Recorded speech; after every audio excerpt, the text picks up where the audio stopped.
wabarakatuh. Perkenalkan, nama saya Salsa Syifatun Alim. Pada kali ini saya akan menjelaskan tentang teori psikologi komunikasi, yaitu komunikasi intrapersonal. Lalu apa sih komunikasi intrapersonal itu sendiri? Komunikasi intrapersonal merupakan proses komunikasi yang terjadi di dalam diri seseorang. Hal ini mencakup pemikiran, refleksi, perasaan, analisis, hingga proses perenungan yang berlangsung di dalam pikiran seseorang. Berbeda dengan komunikasi interpersonal yang melibatkan dua orang atau lebih. Komunikasi intrapersonal terjadi di dalam pemikiran sendiri. Komunikasi intrapersonal melibatkan beberapa unsur, yaitu pemikiran internal, perasaan dan emosi, dan refleksi diri. Pemikiran internal merupakan dialog batin yang kita lakukan untuk memahami suatu situasi atau memutuskan sesuatu. Perasaan dan emosi merupakan bagaimana emosi dan perasaan mempengaruhi penilaian kita terhadap suatu keadaan. Lalu refleksi diri merupakan proses evaluasi diri yang membantu seseorang meninjau pengalaman sebelumnya dan membuat keputusan di masa depannya. Selanjutnya ada peran komunikasi intrapersonal dalam kehidupan sehari-hari. Ada apa aja sih peran komunikasi intrapersonal dalam kehidupan sehari-hari?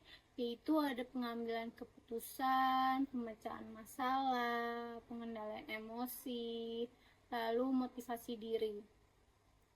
Dari pengambilan keputusan sendiri, setiap individu melakukan proses komunikasi intrapersonal saat mengambil keputusan. Contohnya itu seperti ketika dihadapkan dengan pilihan karir.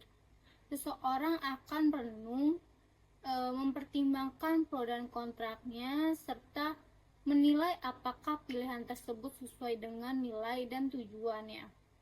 Lalu selanjutnya ada pemecahan masalah. Setiap seseorang yang mengalami masalah, komunikasi intrapersonal memungkinkan seseorang untuk mengidentifikasi penyebab masalah tersebut, lalu mencari solusi dan mengevaluasi kemungkinan dampaknya. Selanjutnya ada pengendalian emosi. Proses bicara dengan diri sendiri bisa membantu individu dalam mengendalikan emosi negatif seperti rasa marah atau cemas. Teknik ini bisa membantu individu menenangkan diri dalam situasi stres, seperti wawancara kerja atau ujian. Lalu selanjutnya yang terakhir itu ada motivasi diri. Komunikasi intrapersonal ini sangat berperan penting dalam membangun motivasi diri. Dialog internal yang positif bisa membantu seseorang untuk tetap fokus dan semangat dalam mencapai tujuannya. Misalnya saat merasa putus asa, individu mungkin menginginkan dirinya tentang tujuan besar yang ingin dicapainya. Lalu apa sih contoh dari komunikasi intrapersonal ini sendiri?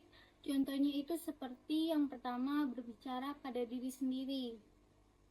Contoh yang paling umum adalah ketika seseorang berbicara dalam hati seperti saya harus lebih fokus dalam bekerja, dan atau bisa jadi saya bisa melewati ini. Lalu selanjutnya contoh dari komunikasi intrapersonal itu meditasi dan refleksi. Saat seseorang bermeditasi, mereka terlibat dalam komunikasi intrapersonal. Seperti itu. Lalu sekian dari paparan tentang komunikasi intrapersonal yang saya sampaikan. Mohon maaf jika ada salah kata. Sekian, terima kasih.